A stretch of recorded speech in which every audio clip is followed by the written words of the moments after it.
Everyone. Thank you so much for joining us. Welcome to the sixth edition of Speciale Talks.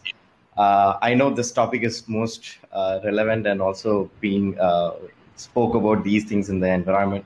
So talent acquisition and retention have been a bit of an adventurous sports for all the early stage companies, especially hiring for an engineering or a product role has become a nightmare for startups.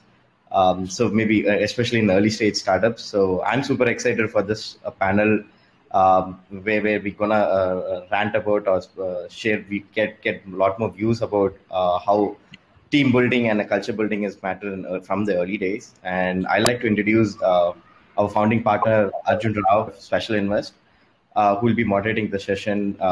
Let's hear from the amazing panel. Over to you, Arjun.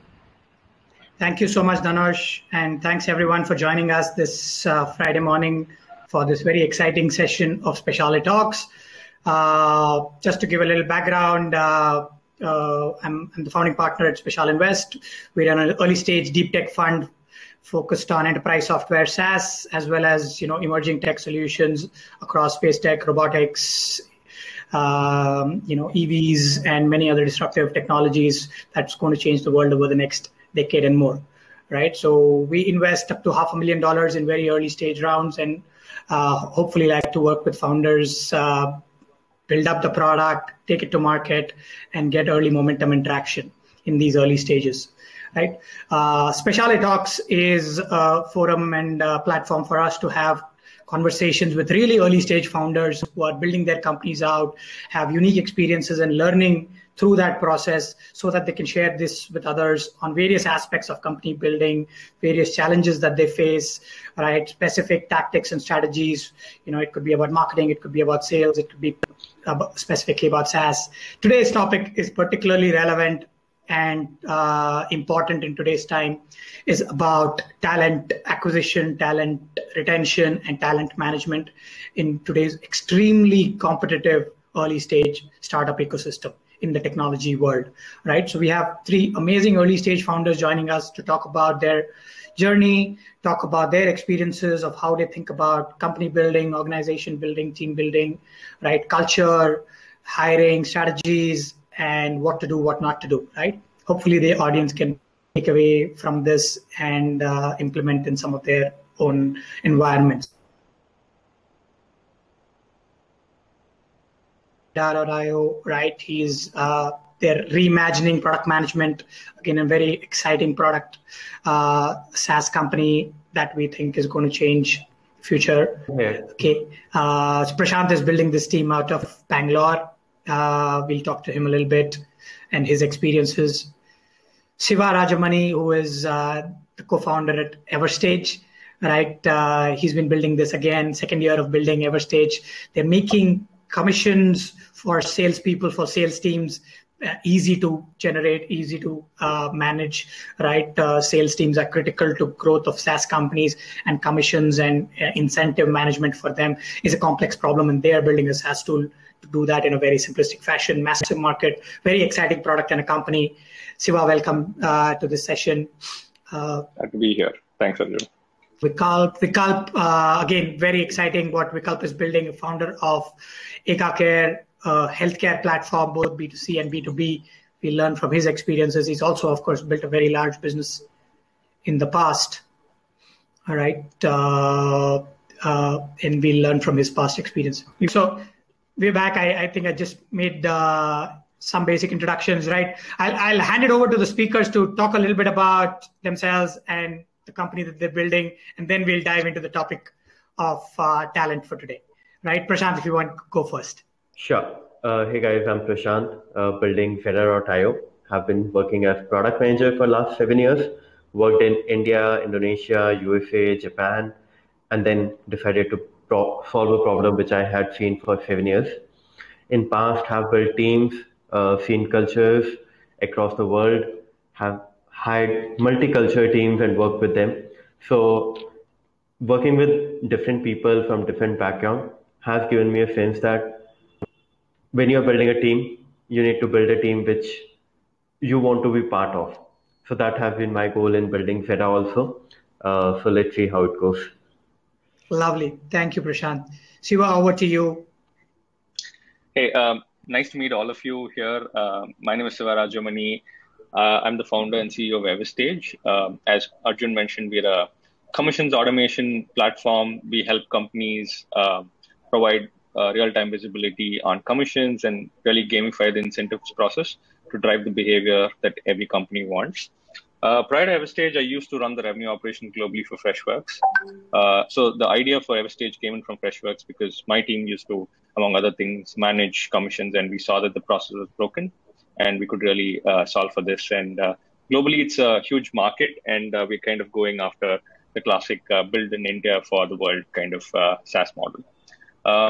Obviously, lots of learnings in the last 15 months of building Everstage in terms of hiring, in terms of managing people remote. We were born in the COVID world. Remote has been the only way of interacting with folks. So, would love to share some of our learnings and also eager to hear from the others. Lovely, Shiva. Thank you. Vikalp, over to you. Hi, thank you so much, Arjun and Speciale team, to invite me here. Myself, Vikalp, founder CEO of Eka Care. Eka Care is a connected healthcare platform. We are building software solutions for doctors as well as for consumers so that they can interact and bring about better health outcomes. So we've been in the, pretty early stage, 9 months, 8 months right now into the story. And I think I request all of you to play around with our B2C experiences and share feedback. Prior to this, I was a CTO co-founder of GoIBibo, and then I built Arogya Setu for Government of India. That practically resulted in health tech for me and the team. So yeah, happy to hear and looking forward for an enriching experience and learning discussion. Super. Thank you so much, Vikalp. And once again, thanks to all the speakers for joining us today and share. Right. I'll dive into the topic and kind of say, what is each of your vision of what is an ideal startup culture, right? You guys have worked at startups before and maybe seen growth spurts as well, and now are building your own startups from scratch, right? But if you can just enter this topic about, what is an organization building in your opinion about, correct? That will be amazing to get started. Prashant? Sure. So after working in multiple organizations, what I realized was there are ups and downs in every organization. You can never expect it will always be up and up running. You will have, when people are working together, there will be conflicts. Not everything is going to be perfect. But my ideal approach towards building an organization is the conflicts are resolved in a manner that the net outcome is positive for both the parties. So people believe it's a zero-sum game that either one has to gain or lose. But I believe that both organization and individual should grow positively in the long term. That's the main goal. Got it. Shiva, your motivations and your core thesis on team building and org building?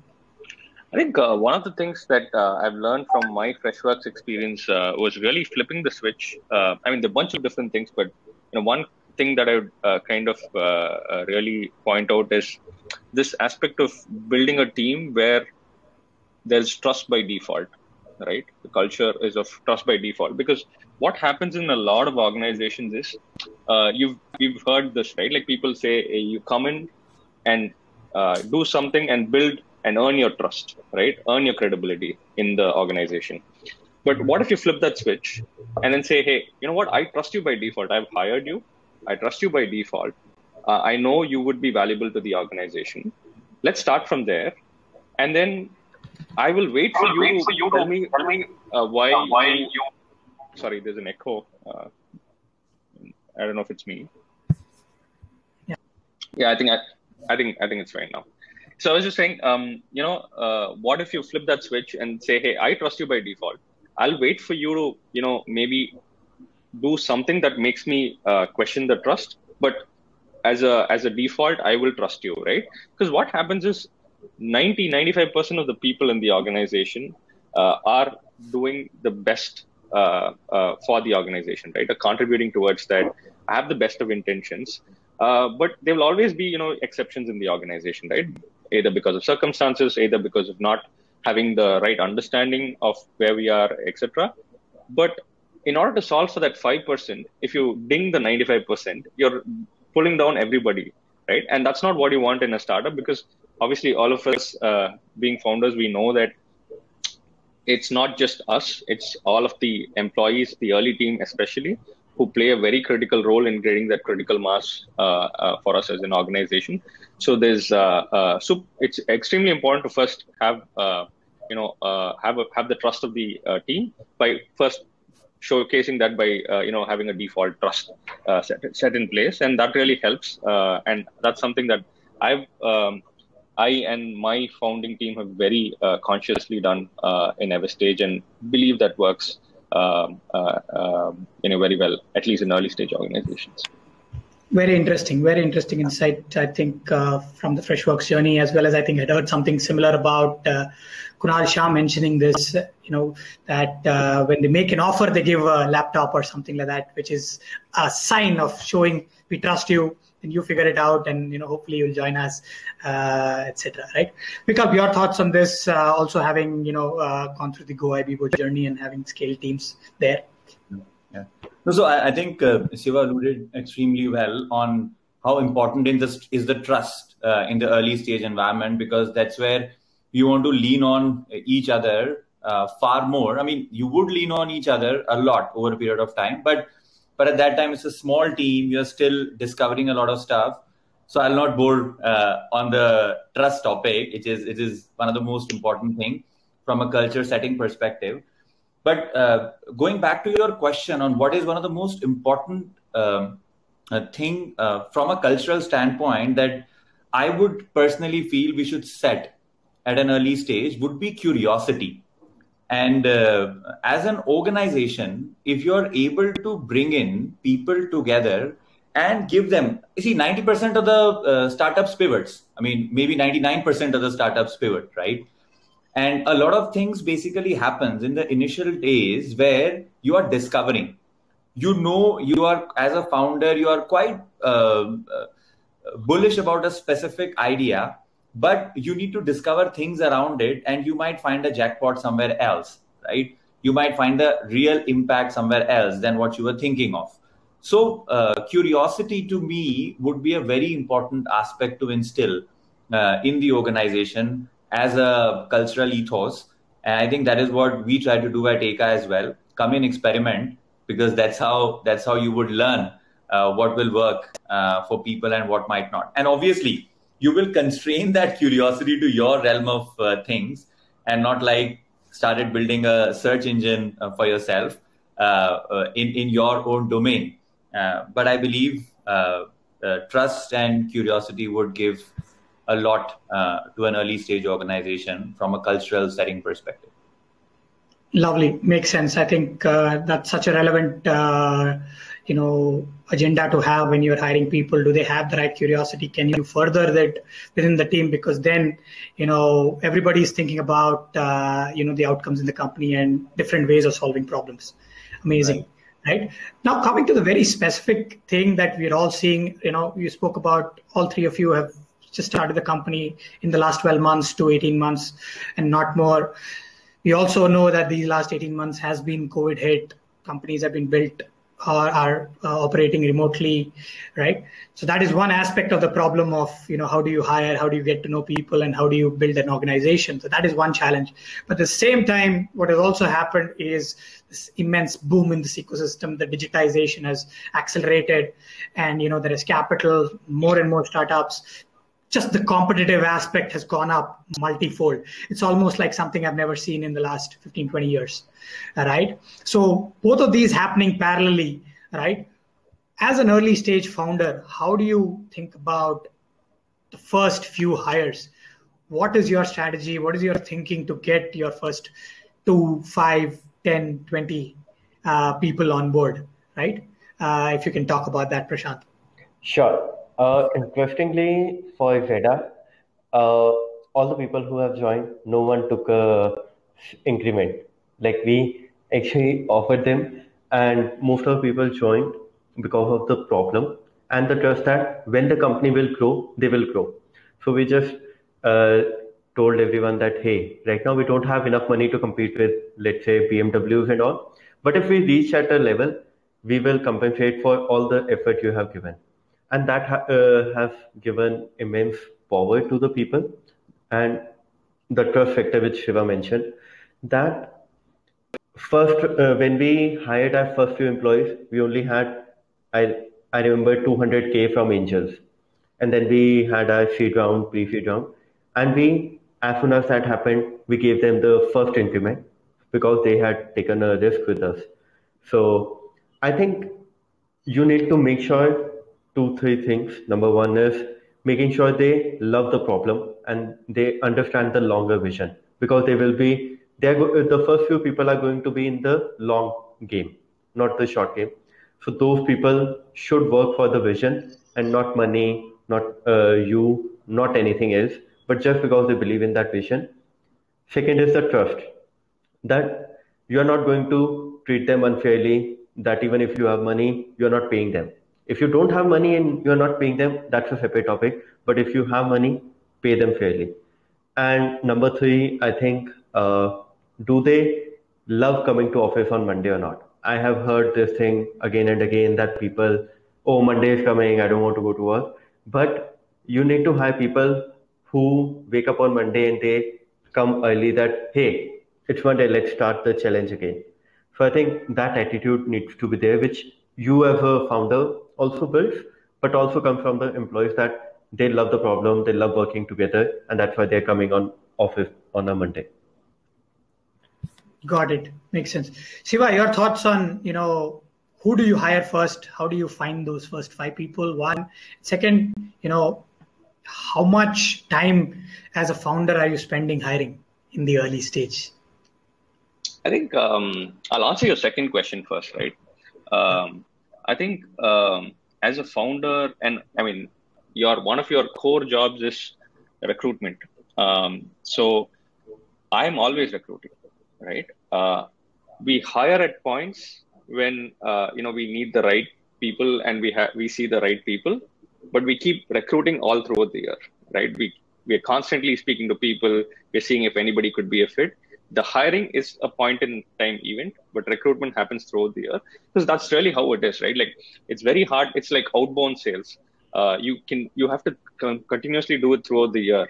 You don't know when the intent will happen, when they will have the need, but you need to be there when they have the need or when they are looking to switch, right? So that's how, that's a very, very important part of every founder, because at the end of the day, at least the early employees, the founder has to set that vision.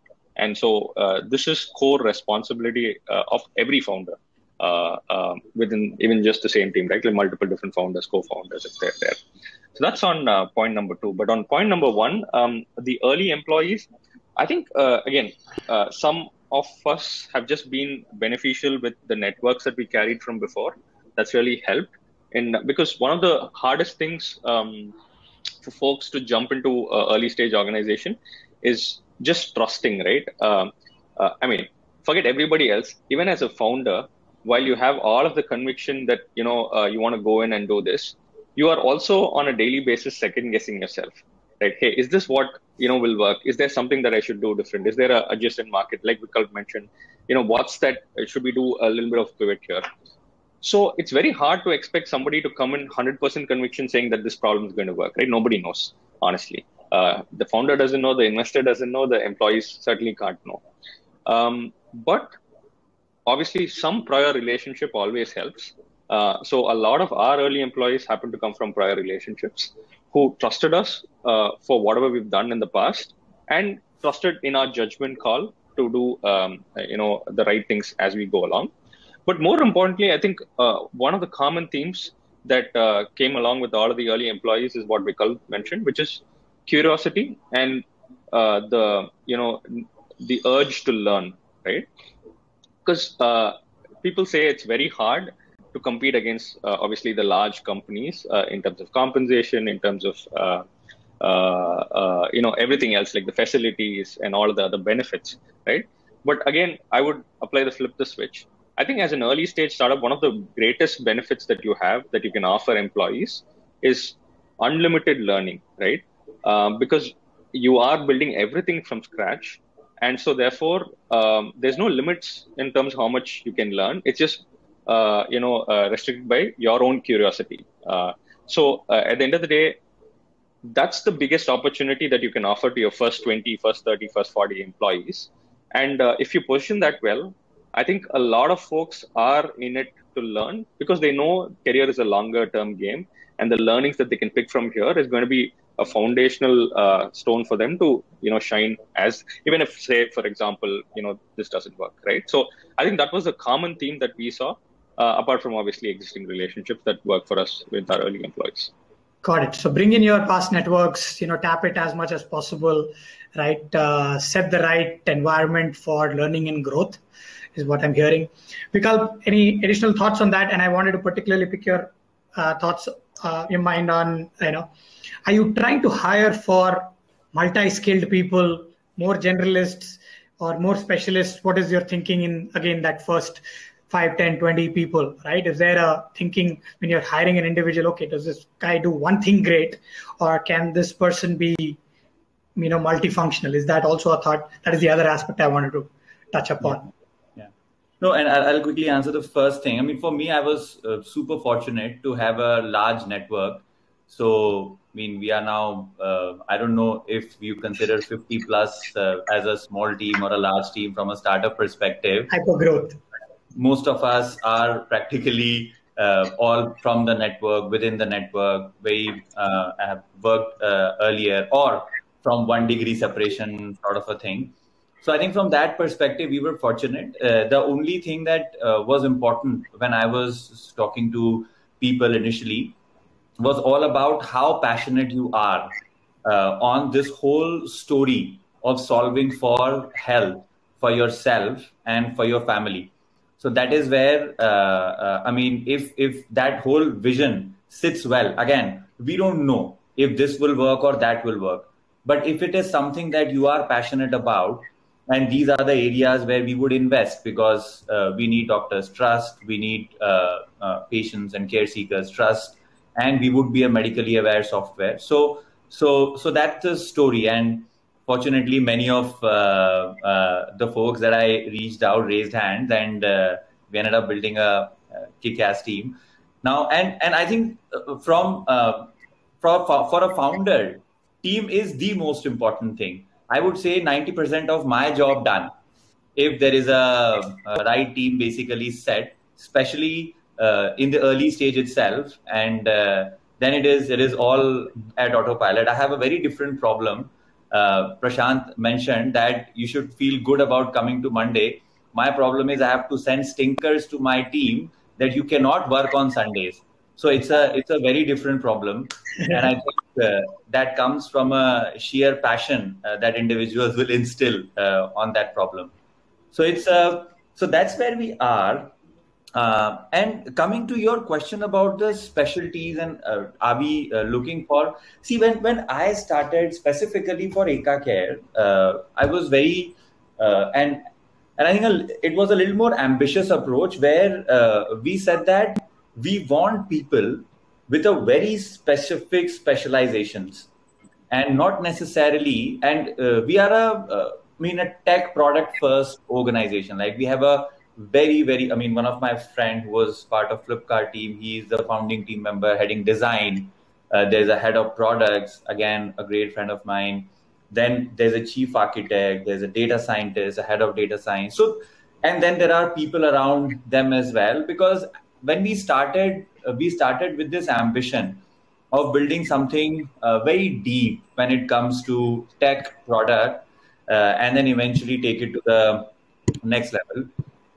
I don't know if that is the only approach or the right approach for all kinds of startups, right? That's the approach that Eka Care took, because we believe that there's a lot that we need to achieve in a lot lesser of a time. And there is a lot of action that is happening across the ecosystem as well that we want to latch on. So that was our approach when we went with Eka Care. It was very domain specific, people who understand their domain really, really well, deeply, and has worked at scale. So that was the approach that we took for Eka Care. Got it. Got it. No, I think makes a lot of sense. I think each company has its, specific type of focus in the early stage and how you want to build and what you want to prioritize. And accordingly, you're saying one should decide whether you need specialists or generalists, right? Understood, right? I think the other thing each of you in different ways, talked about is, of course, motivation is important, that passion is important, but usually you have lesser resources at an early stage and you are asking people to wait for gratification, delayed gratification, right? Incentives are coming up later as you raise funding rounds, correct? As revenue grows, right? And in that context, the important tool that startups have is the ESOP pool, right? And that becomes one of the key weapons, if I may call it that, for you to hire talent in this really, really competitive environment, because you are not able to pay market salaries or you don't have enough cash that way, but you do have equity, right? And ESOPs to give out, right? So just want to understand from each of you, right? How do you think of ESOPs, correct? Are you noticing that there is a lot of, pushback sometimes that the Indian ecosystem has not been very generous with ESOPs, or ESOPs have not been valuable for employees, and therefore they don't look at it. They only care about the cash component, right? So just get your thoughts on cash plus ESOP and that balance, right? Of how do you structure it, right? And if you can, share what it is within your organization, that'll be even better. Okay. So definitely ESOP is very special, and I have seen it in my previous company, from Paytm to Tokopedia. I have seen people become millionaires. I haven't, but yeah. One thing which I believe is two observations which I have seen is inherently ESOPs in India was used not to motivate employee, but to demotivate them from leaving. There's a difference that, if you leave now, you won't get your ESOPs and so on. So it was more like a tool to keep them bounded, not for them to remain motivated and work for the company. Another thing which I have seen in general is... Basically, you're saying, what happens to ESOPs vested after an employee leaves, right? And those terms and clauses are very critical in his work, right? And people try to play around earlier companies, and try to make it like to bound them, like agreements and all. In Zeta, we have kept it simple, 25% first year, and after that, quarterly vesting for all the shares, no questions asked. And ESOP start from the day you join, and it continues. The one thing which I have observed is early career people versus late career people. So late career people, they have seen the value and they have seen first-hand experience of their colleagues or themselves and making huge amount of money from ESOP. So they value it. Our senior leadership who have joined, they have asked, they don't want money. They are okay with salaries where they have, but they want more equity and skin in the game. Whereas early stage people, they haven't experienced ESOP firsthand, so that's why they still opt for cash component more. So that is one observation. My personal opinion with Zeta is make ESOP policy as simple as possible. And one of our actually investors recently mentioned that make the ESOP pool as big as possible, because in the end, it's not about the larger share of the pie. It's about making the pie bigger, even if people have smaller share. That's a wonderful thought and very, very important. Shiva, your experience, of course, there's been stories going around left, right, and center about the Freshworks IPO and how many millionaires it's created. So you've also seen that firsthand, right? Through the Freshworks journey and the value of ESOPs and the incentives for so many employees over so many years, right? So learnings from there and what you're implementing right now would be great. Sure, absolutely, Arjun. Yeah, I mean, beneficiary of the benevolence of Girish and Freshworks for sure. But one of the things certainly that's also been helpful was not only Freshworks and Girish being super transparent and open about equity, but also just the business model, right? B2B SaaS as a business model, there's limited cash flow burn because you only need so much investment.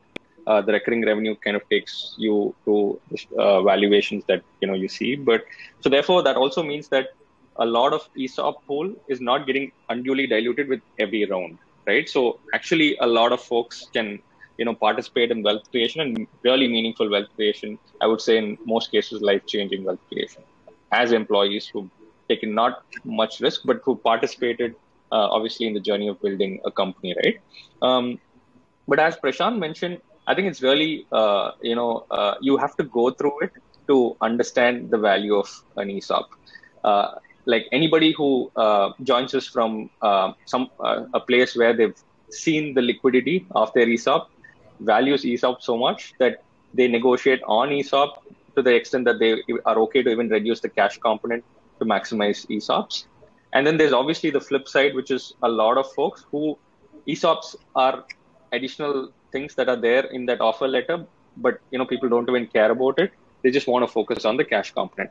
I know some folks say, hey, you need to value folks who really are having the skin in the game, want to focus on equity, and therefore, anybody who's maximizing equity, you should consider them more positively in the hiring process. But I would just say that it's really part of their experience in the past that reflects on how they are negotiating. So I wouldn't ding them for, say negotiating more for cash than equity, even as an early employee, just because they have not seen that benefit, right? But on the flip side, as founders, I think our responsibility is whether they ask or not. We keep the ESOP policy very simple and provide ESOPs to all our early believers in the organization, because at the end of the day, we are because of them as employees. So whether they ask or not, doesn't matter. I'm pretty sure back in Freshworks days, those early employees didn't ask Girish, we need all of these ESOPs. It's him doing it. And so that's what we followed every stage as well. We do what we think is right, which is, provide meaningful, stock options to all our employees, whether they ask or not, and whether they value it or not. But as Prashant mentioned, I think slowly things are changing with more exits with Zomato, with Freshworks. People are seeing what ESOPs could actually do, and there's a larger percentage now starting to value ESOPs more than before. Yeah. Right, makes sense. No, absolutely. I think wealth creation, first-hand experience is what going to drive more people to believe in ESOPs, right? Vikalp, your thoughts again? I think you had some sort of similar experience, Go, right? You did see that entire journey, and a lot of the team stuck for a very long time, and therefore also, that was part of how they benefited. And you and I were talking earlier this week, and you said you've also kept a much larger pool than standard, right? So just your thoughts and motivations on that, correct? What is ideal ESOP ranges? Arjun, I just missed the last 5 seconds. You and I were talking earlier this week. Yeah, so I was saying you also seem to be leaning on the side of give more ESOPs than less. Oh yeah, right? Larger pool. So talk about that a little more. No, it's my favorite topic, sort of, to build team. So we spoke about, when you get your founding team, there are 3 things that you promise them. One is you would create an impact. Whatever you'll build will actually create an impact, be in whichever field that you are in. Second is they will learn in their own domain, in whatever they want to go forward to, be it design. They will have an enriching experience. And third is wealth creation. And for us, it was never an ESOP pool. It was basically ESOP pool is nothing but a founder in itself, or a member of that co-founding team, right? So when we consider pool, we say, okay, 5% pool, 10% pool, and all of that. There was nothing of that sort. So which means that, so myself, Deepak, Abhishek, and the founding team, we 4 of us was practically the co-founders of the organization. And we were super generous about basically creating that founding team as a partner. And it is also not about only being generous about giving, at least for us, giving these equity to your partners or founding team.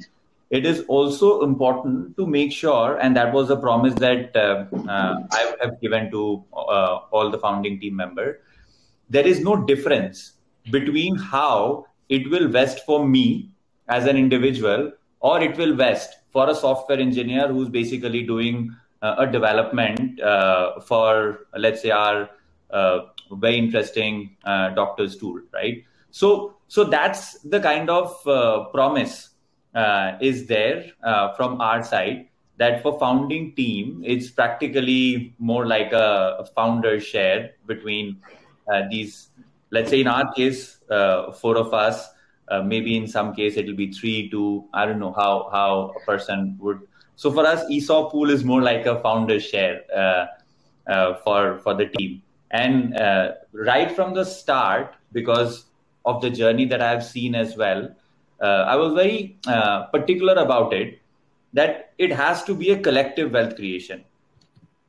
And collective has to mean collective. And you would know in your mind as well, okay, am I parting practically an equal amount of share or not, right? And that's where I took that after a while, everything else is just a number, right? This wealth becomes practically numbers. So make sure that you are generous, and it's a collective wealth creation.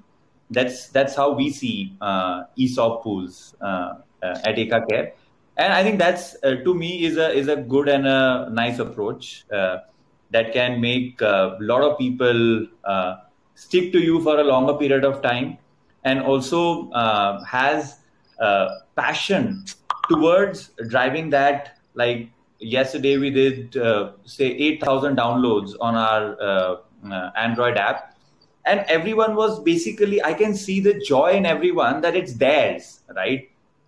So that joy is what ESOPs and the equity in the company would bring in to people.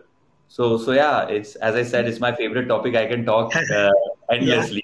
But I know it's amazing. It's amazing to see this generosity across the board. I think, we've been observing this. I think this wasn't there a decade ago as much, right? There were exceptions like maybe Girish and Freshworks or maybe a few others. Flipkart, of course, was always known for being generous on ESOPs. And, I think there's always a very strong correlation of generosity on ESOPs to, success of a company, right? Of course, I'm not saying that is the only thing. You have to get so many other things right, but that just gets the team aligned in such a fashion that it can, move mountains, if you call it that, right? We want to move into some specifics, right? 2 things. One, culture and team handling and running teams in this pandemic environment. All right, we've all been grappling with this 12 months, 18 months, right? It's been tough, right? Some companies are, right? You can talk a little bit about how has that changed, right? The dynamic of managing productivity, managing team satisfaction, and then still, being able to grow the same way. Given what you may remember, some of us starting to forget how life was 2 years ago when it was all normal. Used to go to office regularly, every day, all the time, right? Wherever we were. Such big change, right? So maybe, Vikalp, I'll start with you. You want to talk about, of course, I know you guys are going back to office, but still, there was a phase when you were not, right? Just talk about this pandemic and the impact on team for that. Yeah, so I think obviously there was this learning phase of pandemic when it all started and people started working from home. There was a sudden change that, okay, now you're not going to the office. The good part was in a tech team, this whole work from home culture was quite prevalent. And we were also quite open with this whole work from home sort of a thing at Go IBGO, Make My Trip, and so on and so forth. So there was like, and the good part for us was Go IBGO, Make My Trip was like 2 places. It's Bangalore and Gurgaon, large teams. So Zoom was natural for us. Most of our days used to basically be spent on Zoom. So, but then obviously when this whole pandemic hit, there was a sudden realization that, okay, there would be a change in the way you would function. But the good part was, because of the tech teams, these two things, for us, we've been able to navigate it well.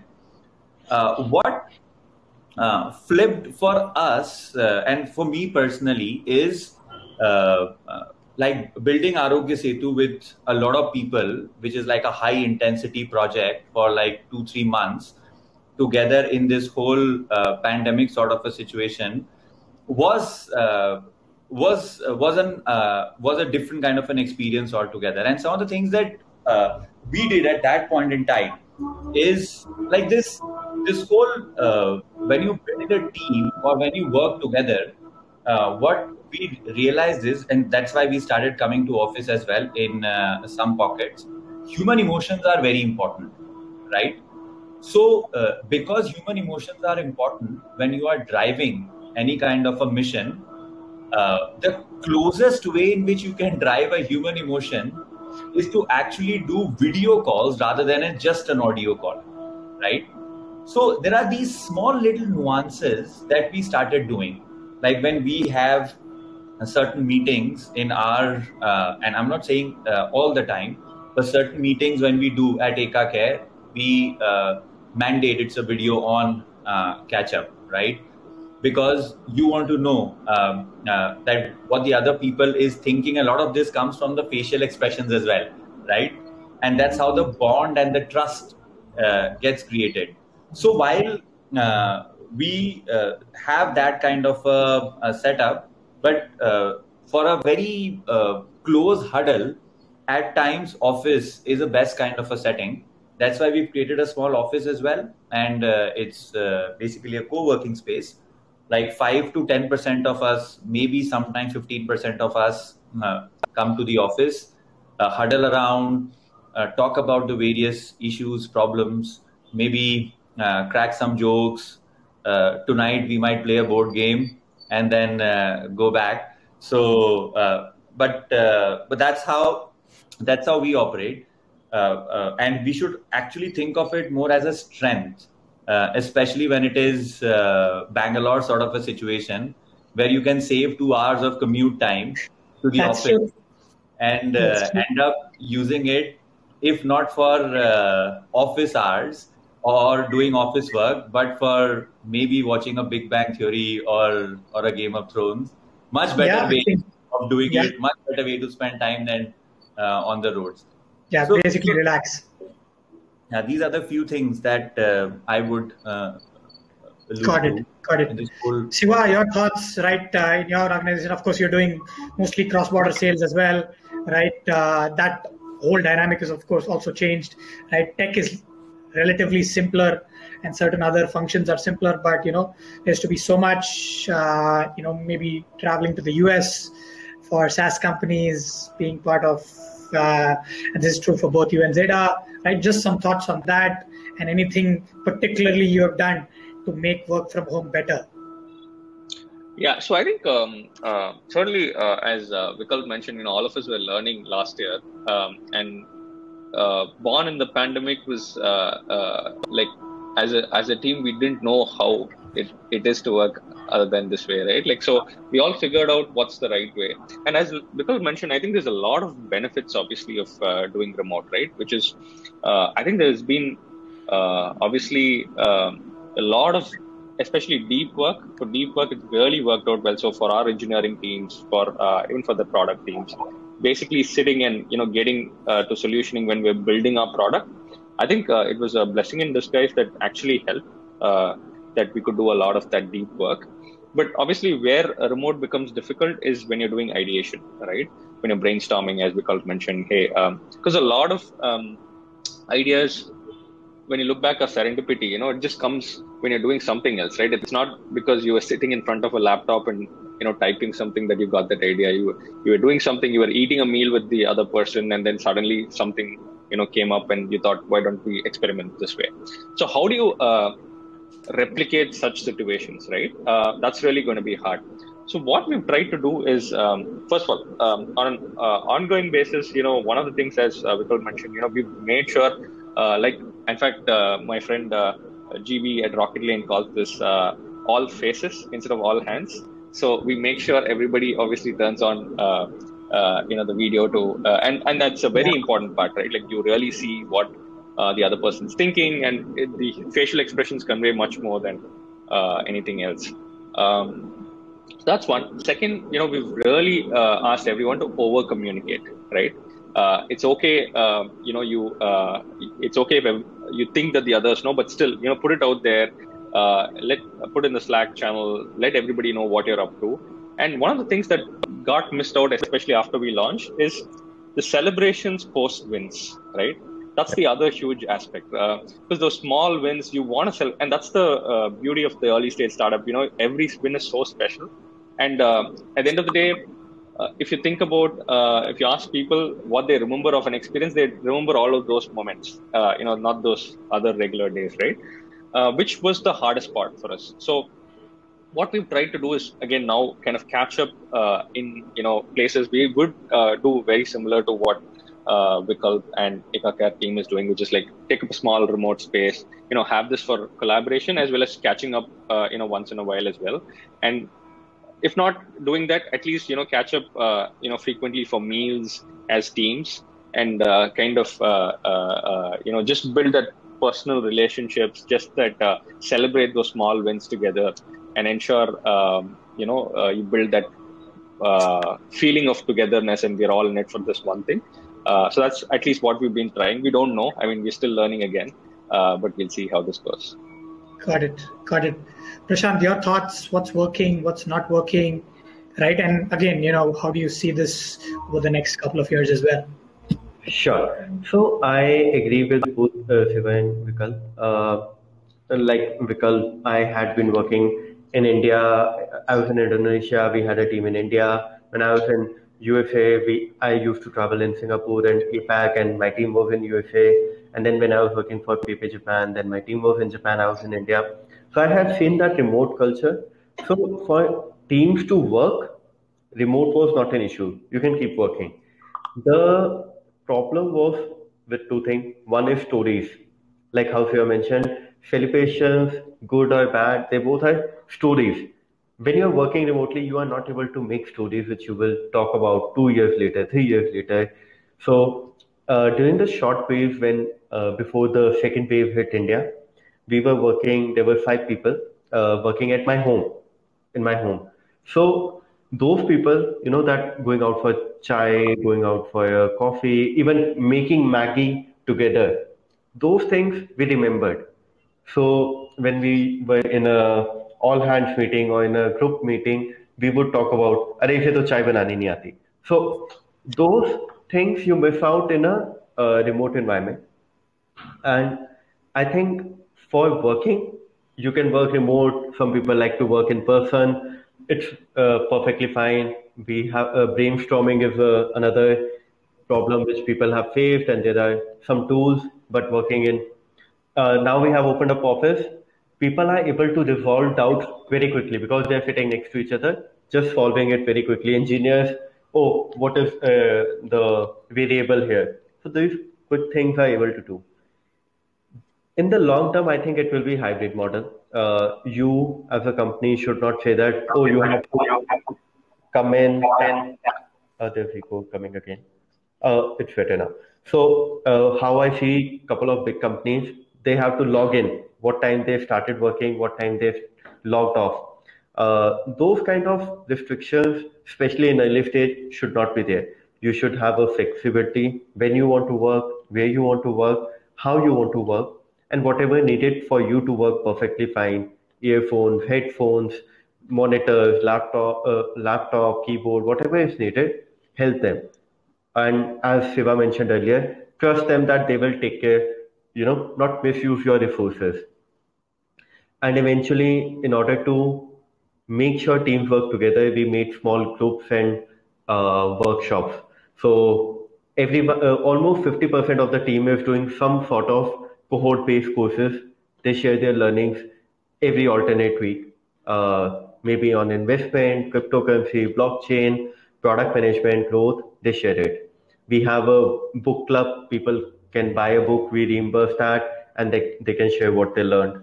We have now, when people started coming to office, yesterday we started a sports club. So we have booked a badminton court, we have booked a football court, so that they can play a game together. So these are things which eventually help you to make stories and bondings together. Lovely. I think all of these are, amazing ideas and thoughts of how do you keep the team engaged, even though you're remote. How do you figure out once in a while, how do you come together and are able to still have that bond, which was there, which was easier to do when everything was in person, but is relatively harder to do. That makes a lot of sense, right? I want to use this as a segue to go into, all of these are also good things to attract new talent. Right? While first 10, 20, maybe a little more you can get through your networks, at some point you have to spread the net a little wide, right? To attract a lot more talent, to have a bigger pipeline of talent, right? What are ideas, tactics, and approaches to do that, correct? What are you using, right? How do you go out there and have as many people apply to your particular companies as possible, right? What do you do for prospective employee outreach, right? What do you focus on? I think we were talking, talking about Glassdoor ratings backstage, right? So we just throw some light on that, right? Because first 10, 20 is then, but we also want to talk about the next stage of scaling, which is up ahead. You want to go from 20 to 50 to 100 employees, 200 employees, right? And that's a larger volume, correct? Vikal, start with you. Your thoughts, what should an organization do ideally so that just that talent attraction capability keeps going, right? And it's not only on the founders in the original network as you scale up. You're on mute, Vikal. Sorry. So again, I think a very interesting topic, and what we feel is if you're able to tell the story out to a larger number of people by actually, we create a lot of blogs, we create a lot of long form content, and this is what we used to do at GoIBibo as well. And again at Eka, there's a place called stories.eka.care, and we talk about health, we talk about software engineering that we are doing, we talk about so obviously there is various sources like Glassdoor, LinkedIn. You have to make sure that you are present over there, you are presentable over there, you are using that platform for your benefits. But there's nothing better than showing yourself off the way you are, right? And I think that to me is a very, very important aspect first before you do anything else. Before starting to talk yourself out in many other places, it is first that you say your story out in your own words and let people, and people do read that. People do come in and they get inspired with that. And some people might not get themselves connected to it, right? And those are the not ones, maybe smart people, highly skilled individuals, but might not be the right fit for you. So I think that should be the first step in my mind, where you should start speaking about your mission, your philosophy in your own way on the content that you create. And then you end up going to these places, be it Glassdoor or LinkedIn or many other places, to have a nice kind of an experience to attract talent. And one other thing that worked for us at GoIBibo as well, and here, just try to expand your network. So first set of network will be your network, right? You will bring in people from your network. Then there will be the first degree. Then there will be the second degree. Then there will be the college network of your first degree or a second degree. Then the intern network. For us, what worked beautifully at GoIBibo was, we are not at that stage because we are not hiring as much. Referrals and interns have always worked far more beautifully than any other way of attracting and taking a talent. we've got one of our very nice engineer on data science team through internship. And very recently, he wrote a blog about his internship experience. And because of that blog, there are a lot of people who are trying to come in and looking at us as a place to do internship. And we've obviously given him a PPO and so on and so forth. His name is Rushabh Basani, amazing guy. Please don't steal it from us. So, we'll come to the stealing part of the discussion. yeah. So that's how we do it. And I think the team also likes to express. And when people express, that adds to their equity also. So I think that's what we do, and I think it worked for us. We'll continue. Lovely. Shiva, any other ideas? What is working for you guys? Outreach. How do you put the word out? Seems like content is super critical, right? Internships, I'm hearing from multiple sources, is also a strategy that a lot of people are trying because experienced talent is getting very expensive, right? So the intern approach of get them young and groom them, and hopefully they're excited and then they join you full time, right? But anything else, ideas that you have tried or are trying for your growth stage? I think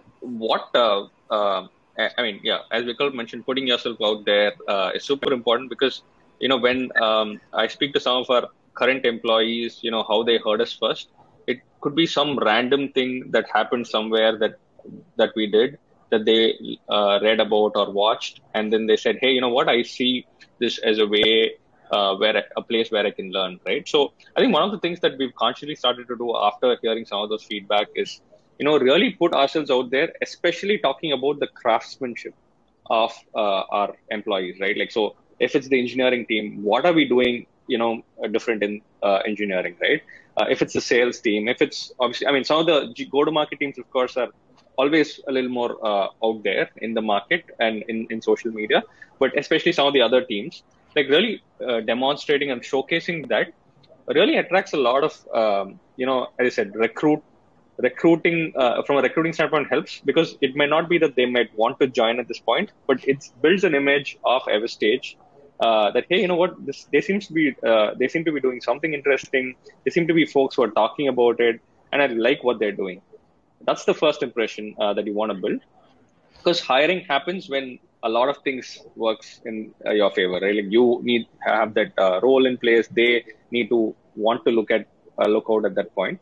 So before you build all of that, just putting out there and saying that, hey, you're really an organization that's doing something innovative, actually being very focused on craftsmanship at each different function, and doing that is something that is important and has worked for us. Second, I think certainly apart from all of your alumni networks, right? Like, so what happens is, just like how good customers bring you more customers, good employees bring you more employees, right? Like good and happy employees, that is. So when employees are happy, it's not just about the Glassdoor rating and all of that alone. They talk to their friends. They say, hey, what, I'm having a good time here. They talk to their ex-colleagues. And all of that builds image about the company, about Everstage.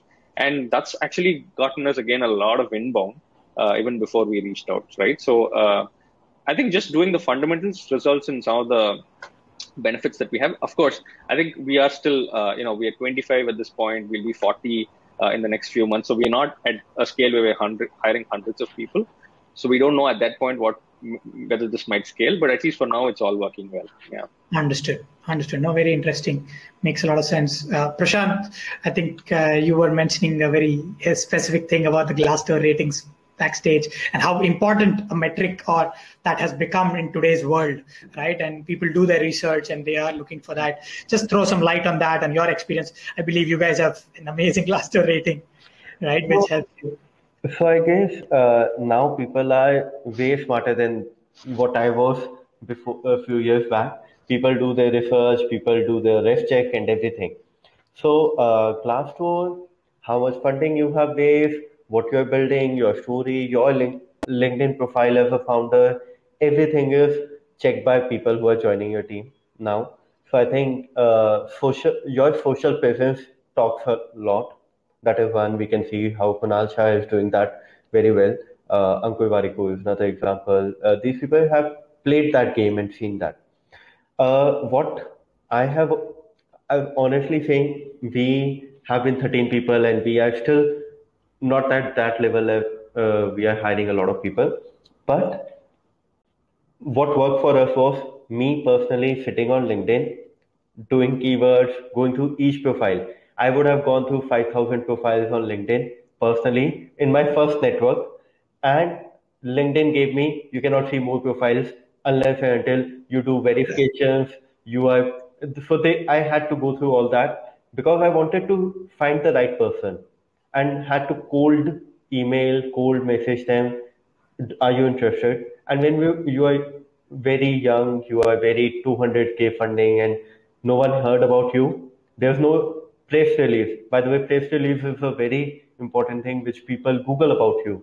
So you should have some Inc. 42 or your story or TechCrunch who has covered you. People, these are signs which people look now, especially younger people from 0 to 4 years experience. Cold outreach from your side has worked. Has it worked in your experience in very early stages? Yes. So have been able to get at least people to talk to me. So Sure. I think that is very important. Another sources which I can share is cohort-based courses. Those, PM School, Web of Affinity, Growth City, and then you have Masai School, Newton School, Stoa School. So you can reach out to alumni of these people because number one thing which I believe is these people have shown motivation and interest to grow in that field as compared to over other people. These people have spent money, time to learn something. So if you are going to hire freshers, try out these channels. Number two is niche communities. For example, product managers I can talk about because I'm part of communities, but even for designers, there are niche communities. You should reach out to that and you find good talent pool. And number three is, as Vikalp mentioned, interns. Like we have, honestly saying, in my internship, I did nothing. I was just spending time in office and getting a certificate. But now interns are really smart. They are as good as full-time employees. They might not have the right guidance. They might have doubts, but they are smart. So they are able to go to Google, figure out everything and give you results. So I think focusing on the niche channels like cohort-based courses and communities, focusing on early stage employees like interns and 0 to 4, and a good social or internet presence has worked very well for us. Got it. I think we have passed the hour mark. We'll start taking some questions and I'll put in, if we don't have too many, then I'll also put in for some other topics. Nilesh, who's building Build Anything, asking what should a founder do if an employee who is working remotely is not attending meetings, not actively connected during the working hours, right? What's your reaction? Have any of you experienced something like this? Disengagement seems to be the symptom or the situation here. It could happen for various reasons. Any thoughts? Any of you want to take this? I mean, maybe I can give some thoughts on. I mean, it's not happened as yet for us, but Okay. I mean, whatever I see here as from the question is it's obviously a result, right? So basically, we understand the real underlying cause. And for that, obviously, we need to get on a chat, see, what's troubling, because there could be several things that are troubling that person. It could be personal, it could be professional, it could be something that's not working out well with a certain, team member, whatever it is. But I think the first step is actually not even letting this go to this step where, you're having folks who are actively disengaged.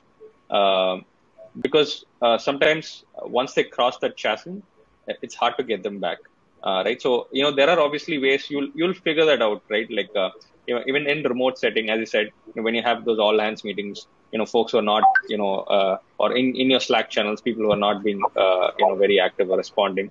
So you will see all of those symptoms even beforehand. And when you see that, getting them to a chat, understanding what their problems are, and some of them you might not be able to solve, right? Like it could be personal problems, which is okay. But at least knowing that there's an employer who's understanding that you're going through something and is caring to even ask is a great first step for that person to realize that, hey, you know what, I'm in a situation where, in fact, early on, back in my consulting days, one of my managers used to say this whole trust and care bond, right? And what he used to say was basically, you need to show 100% care to your employees. And when you do that, they'll start trusting you that, what, this guy or this person has the best intentions of mind with them. And when they start caring, when they start trusting you, they'll also eventually start caring for you and your employee, and you will obviously go back and put further trust in there, right? So there'll be the trust and care bond. So that's very important to establish that you are caring for them. You are recognizing that they're going through a phase which is not making them be at the best of their professional situation. So understanding those is itself a great first step before you go out. And obviously, if there's things that you could address, you should go and address. If it's not, then at least knowing that you are trying to see what best you can do is a great step ahead, at least for that employee. Makes sense.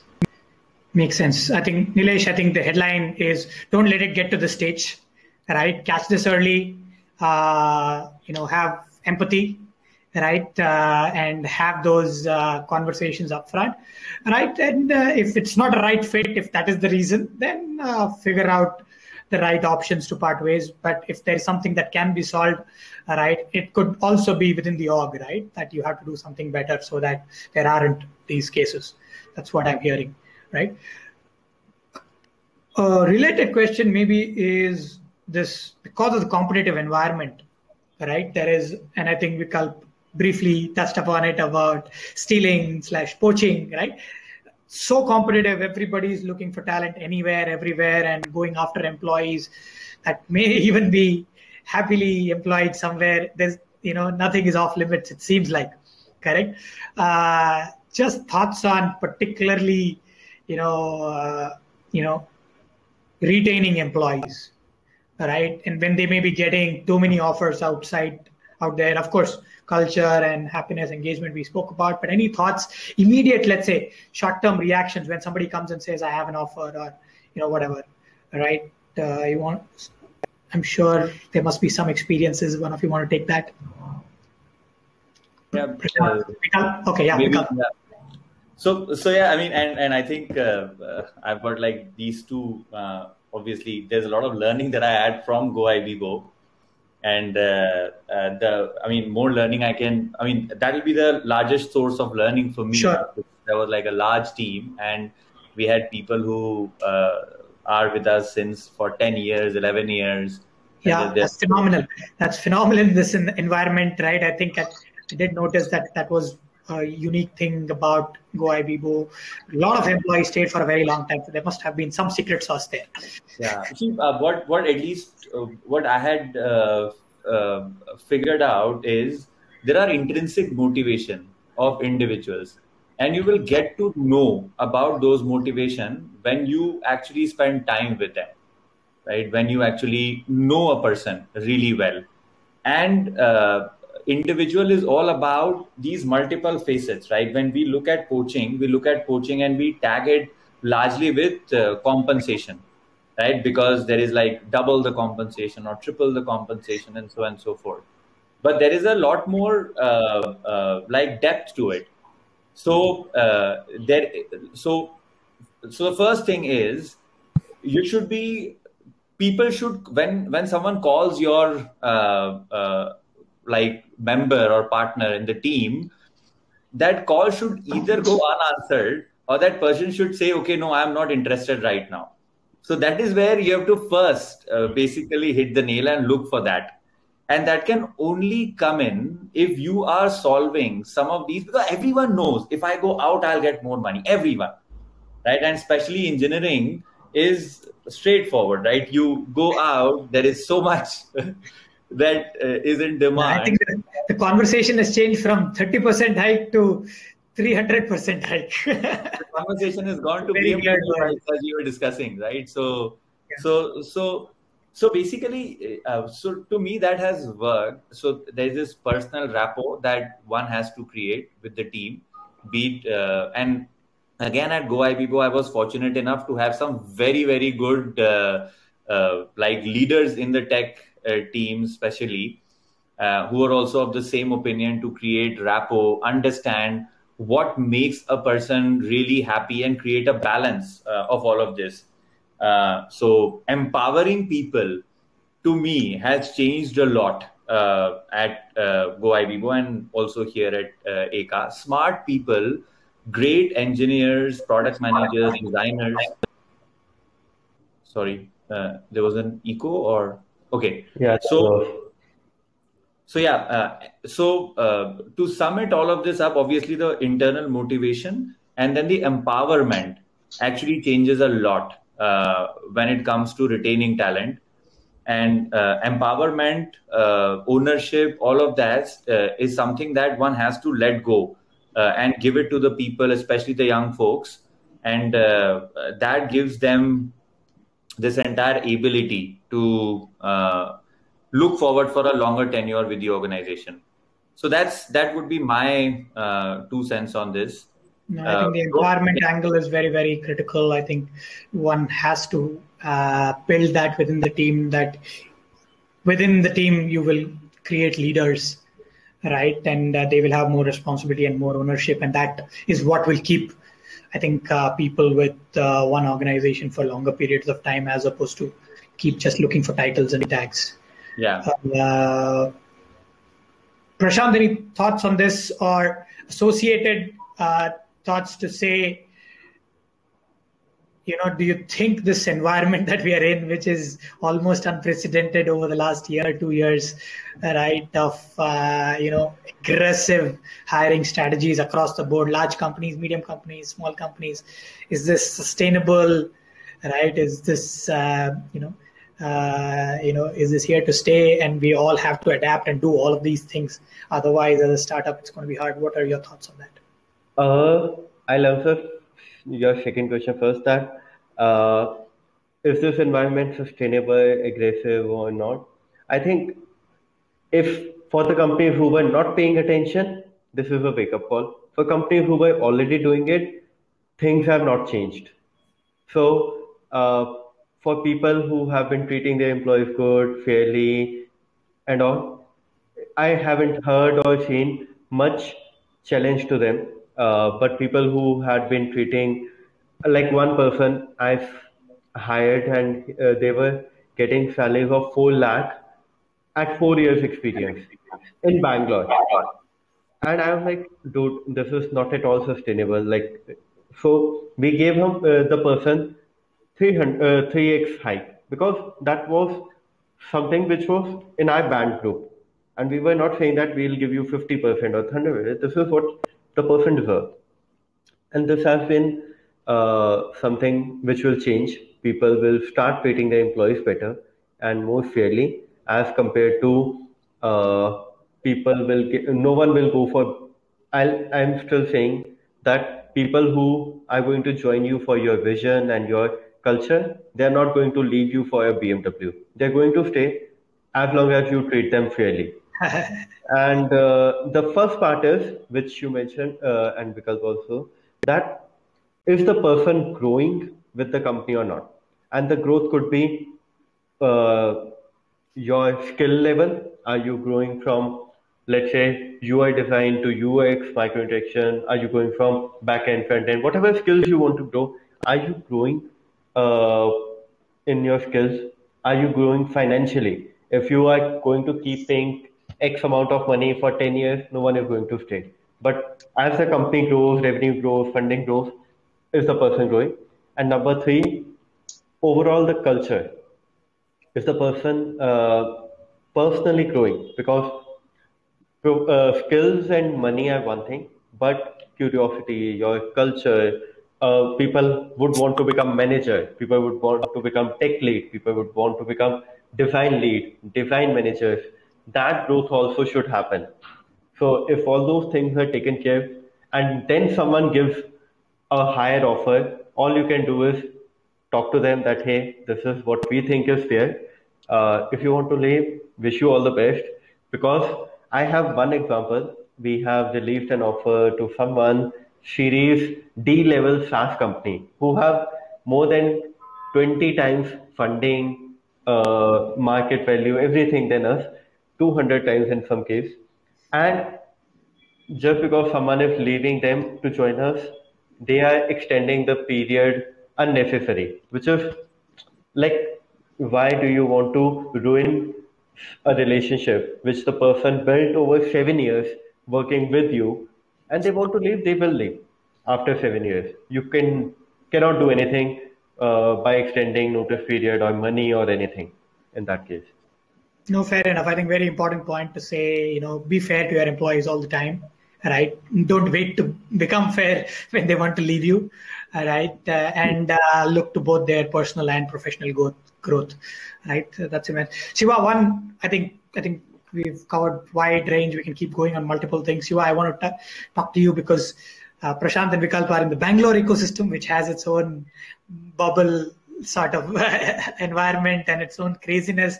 You're in Chennai and you're building this team in Chennai, although remotely there, right? But it is has its own nuances and its ecosystem, right? Maybe there's a lot more stability there and loyalty within organizations there, right? Just your thoughts on how you see the rest of the world, or how do you see Chennai ecosystem and hiring there? That also may have been changing over the last couple of years. Just curious to hear that.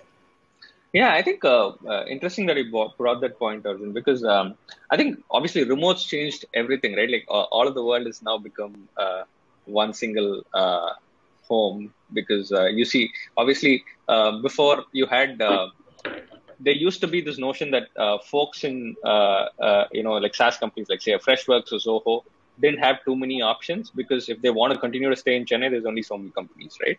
But then now with opening up, like you have obviously every SaaS company across not only India but Europe, Australia hiring folks from this. So at the end of the day, as Prashant mentioned, if you've already set the right foundations, that's what really helps retain employees. And in fact, I've had folks like Vikalp mentioned, you have calls from headhunters or from other employees. In fact, we've had calls from for our employees from our customers.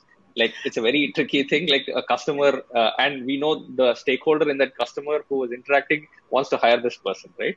And then there's, in fact, another case where one of the VCs wants to hire this person and move them to a principal role or an analyst role or whatever, right? And it's such a big compliment, right? It's a compliment to what you built at the team that you built. I mean, that's just great reiteration of the the team that we have. But more importantly, these folks come back and actually tell me that, hey, you know what, I had this call, right? So how do you build that? That's obviously comes from what Vikalp mentioned. You having that conversation, understanding what's that intrinsic motivation for that person. Are you really truly solving what they want to do in their professional careers? That's when they trust and actually open out and say all of those things, right? Like say, hey, you know what, I got this call and I said no, or I in fact there was one case where they said, hey, I want to engage with this because it seems like an interesting opportunity, but I want to let you know before even I start engaging, right? So these are conversations that can happen only when you build that kind of trust and empowerment with the team. And at the end of the day, again, there's no people will leave you, but as Prashant mentioned, make sure you remain as good to them as they were when they were employees, as well as when they become alumni, because it's not just employees, right? Even when they go out and go to other organizations, they are spreading the word of your company. Through their experience, through their conversations with others. So try all your best to retain folks. They'll be a spokespeople outside the outside world. So that's very. I have something to add there. So interestingly, 2 points. One is having relationship even when people are not employed. So even from my first company, I left it 5 years ago, and when I started up, people from my first company became the angel investors. So the first check I got was from the people I worked 5 years back. So that is kind of relationship you want. don't leave on a negative end from both sides. So that is one. And number two is this culture of globalization is affecting two ways. So if people are getting enough offers, money and all, companies are getting flexibility to go and hire in Eastern Europe, uh, in Africa, Latin America, Indonesia. So I have seen, because now hiring an engineer in India, let's say 5 or 7 years, costs you as much or even more than hiring an engineer in Poland, or Southeast Asia, Vietnam, and so on.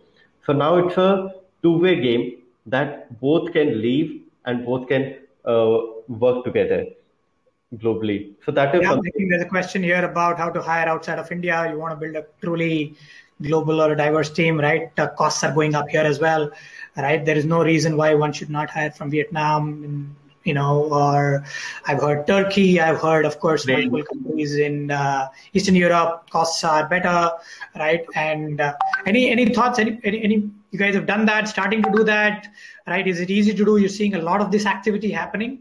Seems very early, but it just does seem to be happening. Yeah, so there are startups now coming up which help you to remotely manage employees, as well as there are TopTal, Fiverr, and all of those things. We actually have engaged with people from Ukraine. Our logo was designed by someone from Iran.